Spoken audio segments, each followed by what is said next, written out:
Oh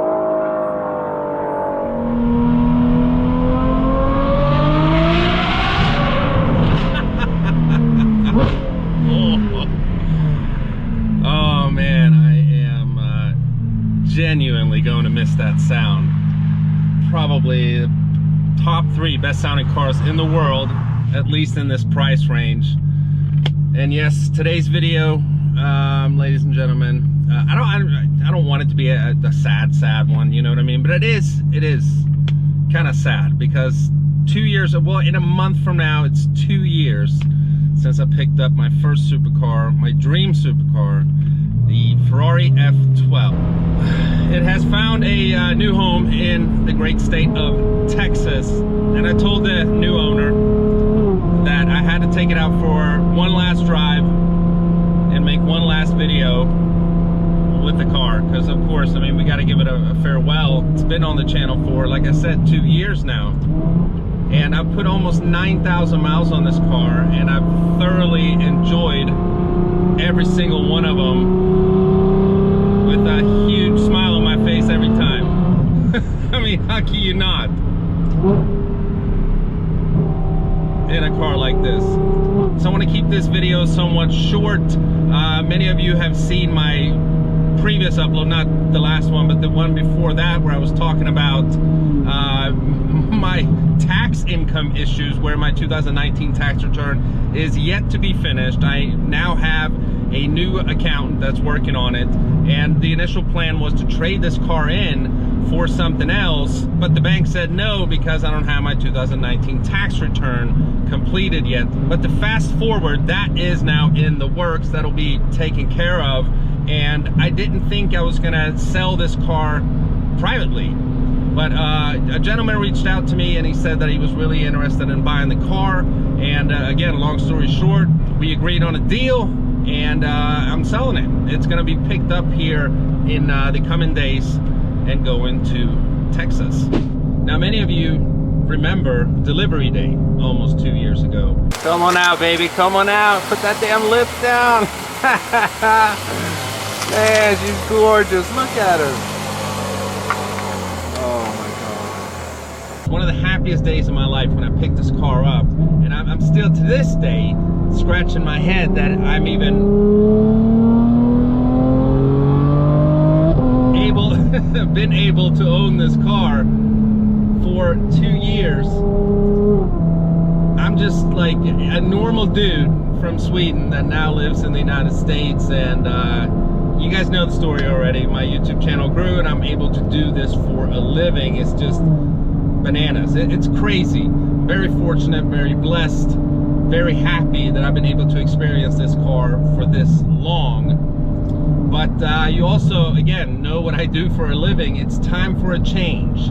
And I've talked about this before. I can't afford to have 2 supercars, so one is gonna have to go. And since this is my only one at the moment, it's the Ferrari. It's very, very bittersweet. And I know that's so cliche to say, but it really, really is bittersweet that I have to give up this car. But I think the timing is right.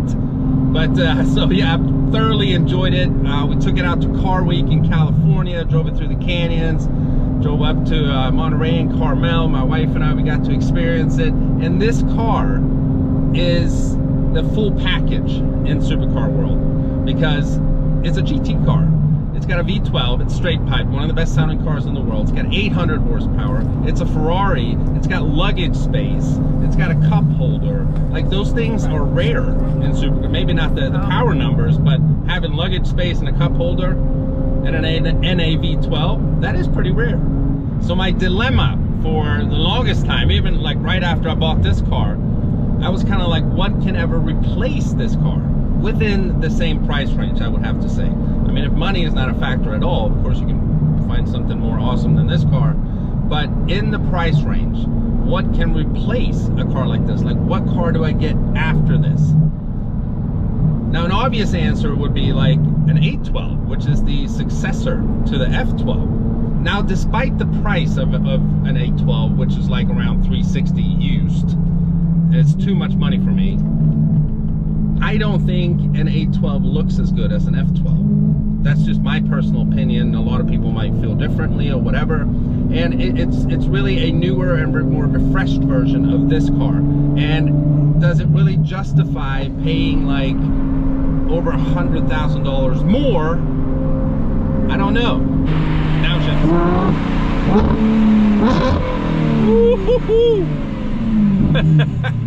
So anyhow, that's been my dilemma for the longest time, and it's still my dilemma. I don't know what's going to replace this car.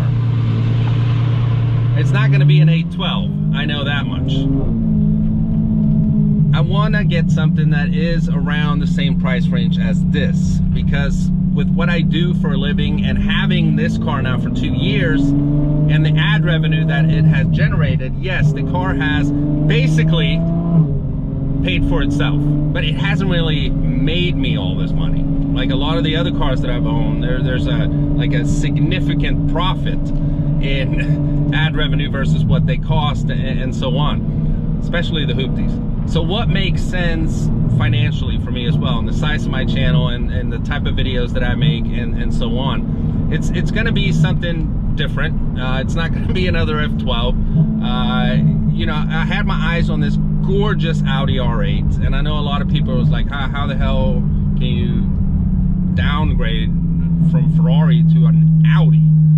And I can get why people would say that, but for me that R8 was absolutely beautiful. I don't even know if it's still around, to be honest with you, because I haven't talked to Marshall Goldman in about 2 weeks.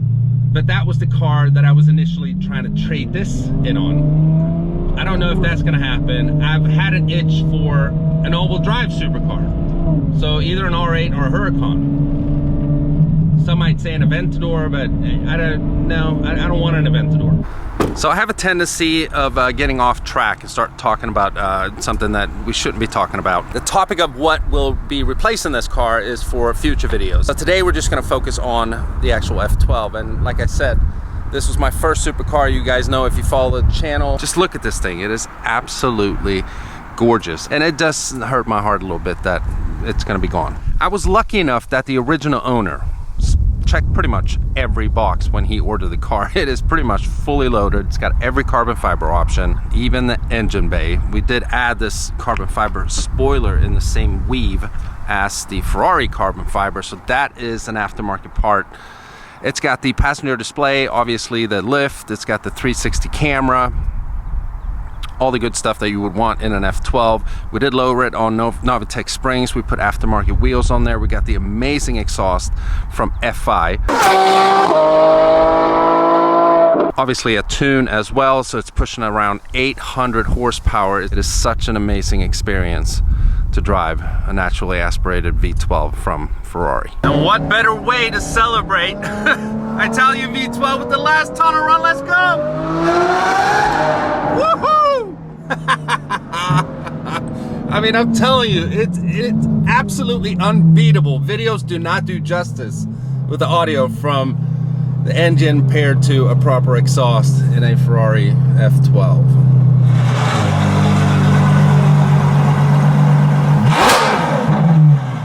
Well, she's back in the garage for the last time. It's kind of weird to think that it was the last time we drove it, but it was. It's going to be sitting here until transportation comes and picks her up and takes her to Texas. Yeah, and I mean, honestly, I don't really know what else to say. It is bittersweet. It does suck that this has to go for something else to arrive and sit in the garage and obviously be driven a lot too, just like we did this one. But yeah, I hope you guys have enjoyed the videos of the Ferrari during the time that we've had it. If you have a favorite one, drop it in the comments below, or a favorite memory, whatever. The new owner is a pretty cool guy though. He is completely down for us to go down to Texas at some point and revisit the F12. He has another supercar as well, so that could be a cool video. Maybe that'll happen in the future. But in regards, yeah, again, to replacement, I don't know exactly what is going to replace it, but it will be replaced by another supercar here pretty soon. I just don't know what it is yet. But yeah, that's it for the F12. Someone else is going to get to enjoy this car just like I have for the past 2 years. I truly, truly love this thing, and I'm going to miss it.